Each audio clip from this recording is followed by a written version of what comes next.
میں رحمت لقب پانے والا، اسی سے ہے اسلام کا بول بالا۔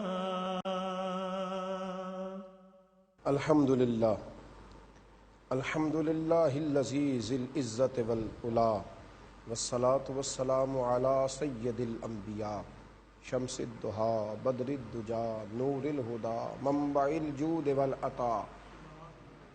اما بعد فاعوذ باللہ من الشیطان الرجیم، بسم اللہ الرحمن الرحیم۔ ان اللہ وملائکتہ یصلون علی النبی یا ایہا الذین آمنوا صلوا علیہ وسلموا تسلیما۔ الصلاۃ والسلام علیک یا سیدی یا رسول اللہ، وعلی آلک واصحابک یا سیدی یا حبیب اللہ۔ الصلاۃ والسلام علیک یا سیدی یا نبی اللہ، وعلی آلک واصحابک یا سیدی یا نور اللہ۔ اللہم صلی علی سیدنا و مولانا محمد بقدر حسنہ و جمالہ و جودہ و نوالہ و صحبہ و آلہ۔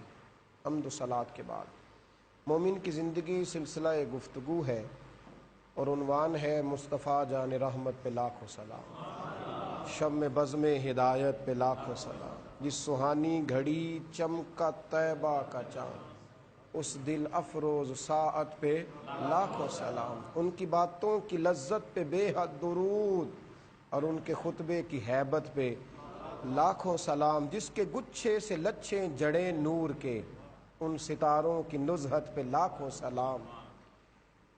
قرآن مجید فرقان حمید نے کہا کہ ان اللہ و ملائکتہ یصلون علی النبی، انداز دیکھیے، فرمایا بے شک اللہ اور اس کے فرشتے نبی کریم علیہ السلام پر درود بھیجتے ہیں۔ یا ایہا الذین آمنو، اے ایمان والو، صلو علیہ وسلموا تسلیما، تم بھی نبی پاک پر درود اور خوب خوب سلام بھیجو، خوب خوب سلام بھیجو۔ یہ جو درود و سلام ہے نا، یہ نبی پاک کی نعت بھی ہے، یہ جو درود و سلام ہے نا، یہ حضور کی صفت بھی ہے، یہ جو درود و سلام ہے نا، یہ امت کا اپنے نبی سے پیار بھی ہے، یہ جو درود شریف ہے نا، یہ بنیادی طور پر نبی پاک کا حق بھی ہے کہ امت اپنے نبی کریم علیہ السلام پر درود و سلام پڑھے۔ اللہ جب حضور پر درود بھیجتا ہے تو مانا ہے اللہ رحمتوں کا نزول فرماتا ہے، درجات کی بلندی عطا کرتا ہے، اور امت جب درود و سلام پڑھتی ہے تو وہ رب کی بارگاہ میں حضور کی بلندی درجات کے لیے التجا کرتی ہے۔ نبی کریم علیہ السلام پر درود پڑھنا، سلام بھیجنا، گویا اپنے محبوب کریم علیہ السلام کے تذکرے کرنا، گویا حضور کی صفتوں کا بیان کرنا۔ اور ذرا انداز دیکھیے کہ حضور فرماتے تو مجھ پر ایک بار درود پڑھ، درود تو نے پڑھا ہے، عرش کا مالک اتنا راضی ہوگا تیرے اوپر 10 رحمتیں فرمائے گا۔ رحمت تو ایک بھی کافی ہوتی ہے، مالک کی اور پوری 10 ہی، تو محبوب فرماتے ہیں اسی پر بس نہیں، تیرے 10 گناہ بھی معاف کر دے گا۔ اور یہ جو اگلے لفظ ہیں ان کو ذرا غور سے سننا، اللہ کی بارگاہ میں بندے کے 10 درجے بلند ہو جاتے ہیں۔ یہ بھی رب کا اپنے محبوب سے پیار ہے کہ درود حضور پہ پڑھیں تو رب کی بارگاہ میں 10 درجے بلند ہو جاتے ہیں۔ فرمایا تو ایک بار درود پڑھ، اللہ تیرے اوپر 10 کامل رحمتیں فرمائے گا، تیرے 10 گناہ معاف کرے گا، تیرے 10 درجے بلند کرے گا۔ نبی کریم علیہ السلام پر درود و سلام پڑھنا یہ تو مومن کا وقار ہے، یہ تو مومن کا وظیفہ ہے۔ اور جب آپ سمجھے نا کہ دل بڑا پریشان ہے اور طبیعت میں تنگی ہے اور غصہ بڑا آ رہا ہے اور اپنے بھی اچھے نہیں لگ رہے، پھر حضور پہ درود و سلام پڑھے، یہ طبیعتوں کو ٹھنڈا کرے گا، یہ پیار بڑھائے گا، یہ آپ کی گفتگو کو میٹھا کر دے گا، یہ آپ کی آنکھوں میں روشنی بڑھائے گا۔ میرے نبی کریم صلی اللہ تعالی علیہ وسلم نے فرمایا کہ کچھ محفلیں، کچھ مجلسیں ایسی ہوں گی جن پر لوگوں کو نا قیامت کے دن پچھتاوا ہوگا، کیوں بیٹھے تھے اس محفل میں، کیوں گئے، پچھتاوا ہوگا۔ سنن ابو داؤد شریف کے لفظ ہیں، سنن ترمذی میں ہیں، لوگوں کو پچھتاوا ہوگا۔ یا رسول اللہ کون سی مجلسیں؟ تو حضور فرمانے لگے وہ مجلسیں جن میں لوگ بیٹھیں نہ اللہ کا ذکر کریں نہ مجھ پر درود و سلام پڑھیں، پچھتائیں گے کہ کیوں ایسی جگہ بیٹھے نہ جہاں ذکر ہوا اور نہ نبی پاک پر درود و سلام پڑھا گیا۔ جب بندہ مومن نبی کریم علیہ الصلاۃ والسلام پر درود و سلام پڑھتا ہے تو میرے نبی کریم علیہ وآلہ وسلم ارشاد فرماتے ہیں کہ جب تم مجھ پر درود و سلام پڑھتے ہو اور مجھ پر درود و سلام بھیجتے ہو تو ہر دن ہی بڑا خیر والا ہے، پر جمعے والے دن ذرا کثرت سے پڑھا کرو، اس لیے کہ جمعے والے دن تمہارا درود مجھ پر پیش کیا جاتا ہے۔ اللہ کرے ان لفظوں کی ہمیں سمجھ آئے، تمہارا درود مجھ پر، یعنی فرشتے گلدستہ بنا کے لے جاتے ہیں، وہ چن چن کے نہ درود و سلام کے گجرے تو گلدستہ بنا کے پیش کرتے ہیں۔ تو صحابہ نے عرض کیا، یہ ابو داؤد شریف کے لفظ ہیں، عرض کی حضور وصال کے بعد بھی؟ بڑے سیانے تھے، بڑے عقل مند تھے، بڑے دانشور تھے، ہماری بگڑی بنا گئے، حضور وصال کے بعد بھی؟ تو محبوب فرمان لگے، ان اللہ حرم علی الارض ان تاکل اجساد الانبیاء، اللہ نے حرام کر دیا زمین پر وہ نبیوں کے جسموں کو کھاتی نہیں۔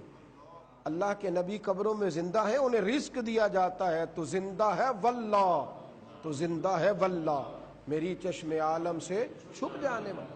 فرمایا اس وقت بھی جب میں دنیا سے پردہ کروں گا پھر بھی تمہارا درود مجھ پر پیش کیا جائے گا۔ اس کا معنی یہ کہ اس وقت بھی پیش کیا جائے گا۔ جب بندہ مومن نبی کریم علیہ الصلاۃ والسلام پر درود پڑھتا ہے تب تو کمال ہے۔ اگر وہ درود لکھے تو میرے محبوب کریم نے فرمایا کنز المال میں ہے، فرمایا جس نے کسی کتاب میں مجھ پر درود لکھا، جب تک وہ درود لکھا رہے گا فرشتے اس کی بخشش کی دعا کرتے رہیں گے۔ اس لیے یہ جو لوگ خالی سواد لکھ دیتے ہیں یا سلام لکھ دیتے ہیں، یہ نہیں لکھنا چاہیے۔ نبی کریم علیہ السلام کا نام لکھے تو پورا درود و سلام لکھے، پورا صلی اللہ علیہ وسلم۔ درود پڑھنے والا بڑا مزیدار ہے، اور جو درود نہ پڑھے اس پر غصہ بھی ہے، اللہ کا اس پر ناراضگی بھی ہے۔ اللہ کی ناراضگی، کیوں نہیں درود و سلام پڑھا؟ اب دیکھیے درود شریف کب پڑھنا ہے؟ جب بھی رسول اللہ کا ذکر ہو صلی اللہ علیہ وسلم، جب بھی حضور کا ذکر ہو نبی پاک پر درود و سلام پڑھے، ہر وقت پڑھے، ہر لمحہ پڑھے، جب بھی ذکر ہو حضور پر درود پڑھے۔ اللہ کے محبوب نے نا ممبر کی ایک سیڑھی پر قدم رکھا تو فرمایا آمین، پھر دوسری پر قدم رکھا تو فرمایا آمین، پھر تیسری پر قدم رکھا تو فرمایا آمین۔ یا رسول اللہ صلی اللہ علیہ وسلم آج کس بات پر آمین کہا؟ تو حضور فرمانے لگے جبریل امین آئے تھے، عرض کرنے لگے یا رسول اللہ صلی اللہ علیہ وسلم آپ کی امت میں جو شخص بوڑھے ماں باپ کو پائے اور ان کی خدمت کر کے جنت حاصل نہ کرے، اس کی ناک خاک آلود ہو جائے۔ تو میں نے کہا آمین۔ دوسری سیڑھی پہ قدم رکھا تو جبریل امین عرض کرنے لگے یا رسول اللہ صلی اللہ تعالی علیہ وسلم اس کی ناک خاک آلود ہو جائے جو رمضان کو پائے اور پھر اللہ کی بارگاہ میں حاضر ہو کے اپنی بخشش ہی نہ کرا سکے۔ تو میں نے کہا آمین، اور تیسری سیڑھی پہ قدم رکھا تو جبریل امین عرض کرنے لگے یا رسول اللہ صلی اللہ علیہ وسلم اس کی ناک خاک آلود ہو جائے جس کے سامنے آپ کا ذکر ہو اور وہ آپ پر درود و سلام نہ پڑے صلی اللہ علیہ وسلم، خاک آلود ہو جائے اس کی ناک۔ میرے رسول کریم علیہ السلام کے غلاموں، یہ جو نبی پاک پر درود و سلام ہے نا، یہ جو حضور پر درود و سلام ہے، شیخ مبارک فرماتے ہیں کہ میں حج کرنے کے لیے گیا تو ایک نوجوان کو دیکھا، کوئی ذکر کر رہا تھا، کوئی ذکر کر رہا تھا، پر وہ طواف کے ہر پھیرے میں بھی درود و سلام ہی پڑھ رہا تھا، وہ عرفات میں بھی درود و سلام ہی پڑھ رہا تھا، وہ ہر جگہ درود و سلام پڑھ رہا تھا۔ میں نے اسے کہا کہ بیٹے تو کوئی اور وظیفہ کیوں نہیں پڑھتا؟ تو کہنے لگا میرا تجربہ کہتا ہے کہ سارے اذکار ہی اچھے ہیں پر درود و سلام کی کیا ہی بات ہے۔ میرا تجربہ کہتا ہے، تجربہ میں نے آزمایا ہوا ہے، آزمائی بات ہے۔ کہا وہ کس طرح؟ تو کہنے لگا میرے حج کے سفر میں میرے والد کا انتقال ہو گیا تھا، اچانک ان کا چہرہ بھی سیاہ ہو گیا، تو لوگ نا گھن کرنے لگے کہ خدا جانے کیا معاملہ ہے کہ انتقال کے بعد چہرہ سیاہ ہو گیا۔ فرماتے ہیں پھر میں نے رات کے اندھیرے میں چاند کو چمکتے دیکھا، خوشبوؤں کو بکھرتے دیکھا، اور فرماتے ہیں کوئی آنے والی ہستی آئی اور انہوں نے آ کر کے نا تو میرے والد کے چہرے سے کپڑا ہٹایا اور پھر دست مبارک پھیرا تو چہرہ 14ویں کے چاند کی طرح روشن ہو گیا۔ فرماتے وہ کریم جانے لگے تو میں قدموں سے لپٹ گیا، میں نے کہا محبوب بتائیں تو صحیح یہ ماجرا کیا ہے؟ تو محبوب فرمانے لگے میں وہی رسول ہوں جس پر تیرے والد درود و سلام پڑھتے رہے، تو میں آج آیا ہوں، اس نے ہمیشہ درود شریف پڑھا ہے، تو لوگ کہیں یہ نہ سمجھیں کہ یہ گناہگار تھا، چہرہ سیاہ ہو گیا، تو میں اس کی پردہ پوشی کرنے آیا ہوں۔ فرمانے لگے میرے والد درود و سلام پڑھتے تھے تو رب نے یہ درجہ دیا، میرا بھی وظیفہ ہے، میں صبح بھی درود پڑھتا ہوں، میں شام بھی درود پڑھتا ہوں۔ اور حضرت عمر فاروق رضی اللہ تعالیٰ عنہ فرمایا کرتے تھے تیری تو دعا بھی تب قبول ہوگی جب تو نبی پاک پہ درود و سلام پڑھے گا، تیری دعا بھی ترمذی کے لفظ ہے۔ حضرت عمر فرمانے لگے زمین آسمان کے درمیان تیری دعا معلق رہے گی، لٹکی رہے گی، جب تک کہ تو میرے نبی پاک پر درود و سلام نہیں پڑھتا۔ حضور کیا کروں؟ فرمایا جب دعا مانگ رہی ہو پہلے اللہ کا ذکر کر، پھر مصطفیٰ کریم پر درود و سلام پڑھ، پھر تو جو دعا مانگے گا رب اپنے فضل سے قبول فرمائے گا، اللہ اپنے فضل سے قبول فرمائے گا۔ میرے نبی کریم علیہ السلام نے درود و سلام کا بتلایا۔ ایک صحابی نے عرض کی حضور مسجد میں کیسے داخل ہونا ہے؟ فرمایا مسجد میں جب داخل ہونا تو پہلے مسجد میں داخل ہونے کی دعا پڑھنا، پھر اپنے نبی پہ درود و سلام پڑھنا۔ حضور نکلنا کیسے ہے؟ پہلے باہر نکلنا تو پہلے دعا پڑھنا، پھر اپنے نبی پہ درود و سلام پڑھنا۔ ایک نے عرض کی حضور اذان ہو رہی ہو تو کیا کروں؟ حضور نے فرمایا اذان کے کلمات کا جواب دے اور پھر اپنے نبی پہ درود و سلام پڑھ، پھر اپنے محبوب پر۔ اور امام قرطبی نے لکھا ہے ایک نے آ کے عرض کی یا رسول اللہ صلی اللہ علیہ وسلم گھر میں غربت بڑی ہے۔ حضور نے فرمایا جب بھی گھر جا نا 3 دفعہ سورہ اخلاص پڑھ اور اپنے گھر والوں کو سلام کہہ، اللہ تیری غربتیں دور کر دے گا۔ عرض کی یا رسول اللہ صلی اللہ علیہ وسلم چھوٹی سی فیملی ہے، کئی دفعہ گھر میں کوئی بھی نہیں ہوتا، پھر کیا کروں؟ آپ نے کہا ہے گھر والوں کو سلام کہنا ہے، سورہ اخلاص پڑھنی ہے۔ تو حضور نے فرمایا جب گھر میں کوئی نہ ہو تو سورہ اخلاص پڑھنا اور اپنے نبی پہ درود و سلام پڑھنا۔ وہ صحابی کہتے ہیں میں نے اتنا عمل پکایا، کچھ مہینوں کے بعد وہ آئے اور عرض کرنے لگے یا رسول اللہ صلی اللہ علیہ وسلم کمال یہ ہے کہ درود و سلام کی برکت سے میں تو امیر ہوا ہی ہوں، میرے پڑوسی بھی امیر ہو گئے، دائیں بائیں والے لوگوں پہ بھی اللہ نے کرم فرمایا۔ درود شریف ایک ایسا وظیفہ ہے، درود و سلام ایک ایسی حسین چیز ہے۔ نبی کریم علیہ الصلوۃ والسلام نے فرمایا مجھ پر نہ دنیا میں اپنی محفلوں میں کثرت سے درود و سلام پڑھا کرو، کثرت سے۔ فرمایا قیامت کی دشوار گزار گھاٹیوں میں نا یہ تم نے پڑھا دنیا میں ہوگا لیکن یہ قیامت کی گھاٹیوں میں تمہارے کام آئے گا، وہاں تمہیں روشنی دے گا۔ اور حضور نے فرمایا انا اول الناس بی یوم القیامہ اکثرہم علی صلاۃ۔ فرمایا قیامت کے دن لوگ اپنے اپنے اعمال کی وجہ سے میرے قریب بیٹھیں گے اور میرے سب سے زیادہ قریب وہ بیٹھے گا جو دنیا میں مجھ پر کثرت سے درود و سلام پڑھنے والا، جو کہنے والا ہوا مصطفیٰ جان رحمت پہ لاکھوں سلام، شم بزم ہدایت پہ لاکھوں سلام۔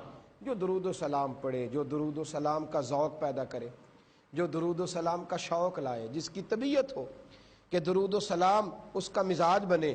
رسول کریم صلی اللہ تعالی علیہ وآلہ وسلم نے ارشاد فرمایا جس نے مجھ پر ایک بار درود شریف پڑھا اللہ اس پر 10 رحمتیں فرمائے، اور جو 10 بار پڑھے گا اللہ 100 رحمتیں فرمائے، اور جو 100 بار پڑھے گا اللہ 1000 رحمت فرمائے۔ اور حضور فرماتے ہیں جو 1000 بار درود و سلام پڑھے گا نا قیامت کے دن اس کی پیشانی پہ لکھا ہوگا کہ یہ نفاق سے بھی بری ہے اور جہنم کی آگ سے بھی بری ہے۔ یہ لکھا ہوگا کہ یہ نفاق سے بھی بری ہے اور دوزخ کی آگ سے بھی بری ہے۔ میرے نبی کریم علیہ وآلہ وسلم کے صحابی حضرت ابی بن کعب رضی اللہ تعالیٰ وہ حاضر خدمت ہوئے، عرض کرنے لگے یا رسول اللہ صلی اللہ علیہ وسلم آپ پر کتنا درود شریف پڑھوں؟ سبحان اللہ، صحابہ کا بھی ذوق دیکھیں کیا انداز گفتگو ہے۔ عرض کی حضور میں نے ایک ارادہ کیا ہے کہ باقی دعائیں اذکار سارے میں نے جمع کیے ہیں، تو 3 حصہ باقی کے سارے ذکر کروں گا، دعائیں کروں گا، اور 1 حصہ نا چوتھا حصہ میں آپ پہ درود و سلام پڑھوں گا۔ یا رسول اللہ کافی ہے؟ نبی کریم صلی اللہ علیہ وسلم نے فرمایا تھوڑا زیادہ کر لے تیرا فائدہ ہو جائے گا۔ عرض کی حضور ٹھیک ہے، میں آدھا وقت باقی کے اذکار کروں گا اور آدھا وقت درود و سلام پڑھوں گا۔ حضور مسکرائے، فرمایا زیادہ کر لے، تیرا فائدہ ہو جائے گا۔ عرض کی حضور یا رسول اللہ صلی اللہ علیہ وسلم، میں 3 حصے درود و سلام پڑھوں گا، 1 حصہ باقی کے ذکر۔ پتہ نہیں میرے محبوب کا دریائے رحمت کتنے جوش میں تھا، محبوب فرمانے لگے زیادہ کر لے، فائدہ ہو جائے گا۔ عرض کی حضور میں ہر وقت درود و سلام ہی پڑھوں گا۔ حضور نے فرمایا پھر تیری دنیا کے لیے بھی کافی ہو جائے گا، تیری آخرت کے لیے بھی کافی ہو جائے گا۔ رمضان کی گھڑیاں ہو، روزے کی حالت ہو، ہاتھ میں تسبیح ہو، اگر اللہ موقع دے تو مدینے کی یاد ہو، گنبد خضرا کا تصور ہو، انسان باوضو ہو، اور پھر وہ درود و سلام پڑھے، اور پھر اس کی پھر روح جو ہے وہ وجد کرے، پھر اس کا دل کیف میں آئے، پھر زبان سرور میں آئے۔ اور امام سخاوی فرمایا کرتے تھے جن جن کو بھی محبوب کا دیدار ہوا ہے نا، کثرت درود و سلام کی برکت سے ہوا ہے، حضور پر درود شریف پڑھنے کی برکت سے ہوا ہے۔ اس لیے کہ جب وہ درود و سلام ذوق سے پڑھتے، شوق سے پڑھتے، تو حضور کی محبت میں گم ہو جاتے۔ اب اتنے گم ہوتے کہ اللہ انہیں محبوب کے جلوے عطا کر دیتا۔ نبی رحمت علیہ الصلوۃ والسلام پر درود و سلام پڑھیں، اور بچپن سے عادت بنائیں، اپنے بچوں کی عادت بنائیں نبی کریم علیہ السلام پر درود و سلام پڑھنے کی۔ حضرت امام سلیمان جزولی رحمۃ اللہ علیہ نے درود و سلام پر بڑی شاندار کتاب لکھی۔ وہ فرماتے ہیں میں ایک سفر پہ تھا، میں نے یہ کتاب کیوں لکھی، ارادہ کیوں ہوا؟ فرماتے ہیں ایک سفر پہ تھا، جب میں سفر پہ جا رہا تھا تو رستے میں گرمی کا موسم تھا، پیاس لگی، ایک مقام پہ میں کھڑا ہوا، کنواں تھا، اس سے پانی پینے لگا تو پانی بڑا گہرا تھا، نیچے چلا گیا تھا، نکل نہیں رہا تھا۔ میں بڑا پریشان تھا، دائیں بائیں میں نے دیکھا، کوئی چیز مجھے نظر نہ آئی، تو میں تھوڑا سا مایوس ہوا کہ شاید یہ پانی بہت نیچے ہے، نکل نہیں سکے گا۔ فرماتے میں جانے لگا تو ایک چھوٹی سی بچی آئی، 6-7 سال کی، 10 سال کی، کہنے لگی بابا جی پانی پینا ہے؟ نے کہا ہاں۔ تو کیسے اس بٹی نے کچھ پڑھا اور پھر اس نے پانی پہ پھونک دیا۔ فرماتے اس نے کیا پھونکا تھا کہ پانی فٹافٹ اوپر آ گیا۔ میں نے اس کے اندر برتن ڈالا، پانی نکالا اور میں نے جی بھر کے پیا۔ بچی جانے لگی تو میں قریب گیا، میں نے کہا بیٹا کس ولی کی بیٹی ہو، کس پاک گھرانے کی ہو، کیا ماجرا ہے؟ کہنے لگی بابا جی کچھ بھی نہیں، بس سادہ سا گھرانہ ہے، کوئی ایسی بات نہیں۔ تو میں نے کہا بیٹے اتنا کمال کہ تو پانی کے اندر کچھ پھونکے اور اتنا کرم ہو جائے؟ وہ کہنے لگی میرے ماں باپ نے سکھایا ہے کہ ہر وقت درود و سلام پڑھنا ہے، تو میں پڑھتی رہتی ہوں۔ پھر اللہ کرم فرماتا ہے، میں جب بھی کسی کام کا ارادہ کرتی ہوں تو رب اپنے فضل سے اسے پورا فرما دیتا ہے، اللہ میری مدد کرتا ہے۔ تو درود و سلام تو کفایت کرے گا، اللہ کی مدد شامل حال ہوگی۔ میرے نبی پاک علیہ السلام نے فرمایا جب کچھ بھول جاؤ نا تو مجھ پہ درود و سلام پڑھو، جب کچھ بھول جاؤ تو درود و سلام پڑھو، تمہیں یاد آ جائے گا۔ میں اکثر سوچتا ہوں اگر بھولنے سے درود شریف پڑھیں تو وہ چیز یاد آ جاتی ہے، تو اگر سارا دن پڑھیں گے تو حافظہ مضبوط نہیں ہوگا۔ بھئی کوئی چیز بھول جائیں تو درود شریف پڑھیں تو یاد آ جائے گی، تو اگر سارا دن پڑھیں تو پھر اعصابی قوت نصیب نہیں ہوگی، پھر اللہ تبارک و تعالیٰ انشراح صدر نہیں عطا فرمائے گا، پھر ذوق نہیں پیدا ہوگا۔ میرے نبی صلی اللہ تعالی علیہ وسلم پر درود و سلام کے ذائقے بنانا، یہ شوق پیدا کرنا، طبیعت میں یہ بات پیدا کرنا کہ میں نبی کریم علیہ الصلوۃ والسلام پر کثرت سے درود پاک پڑھوں، یہ اتنا قیمتی اور حسین کام ہے کہ یہ آپ کی زندگی کو باغ و بہار کر دے گا، آپ کی طبیعت کو ٹھنڈا ٹھار کر دے گا، آپ کو ایک ایسے عجیب و غریب ماحول میں لے جائے گا کہ آپ سکون ہی سکون محسوس کریں گے، راحت ہی راحت محسوس کریں گے۔ اس لیے کوشش فرمائیں کہ درود و سلام کثرت سے پڑھا جائے، درود و سلام کثرت سے پڑھا جائے، اور خاموشی سے بھی پڑھا جائے اور بلند آواز سے بھی پڑھا جائے، اور مختلف سیغوں سے پڑھا جائے، اور اچھے اچھے لفظوں سے پڑھا جائے، اچھے اچھے ذوق سے پڑھا جائے۔ مصطفیٰ جان رحمت پہ لاکھوں سلام، شم بزم ہدایت پہ لاکھوں سلام، کاش محشر میں جب ان کی آمد ہو اور بھیجے سب ان کی شوکت پہ لاکھوں سلام، ہمیشہ مدحت خیر الانام میں گزرے دعا ہے یہ عمر درود و سلام میں گزرے. آخر دعوایا ان الحمدللہ رب العالمین. وہ نبیوں میں رحمت لقب پانے والا، اسی سے ہے اسلام کا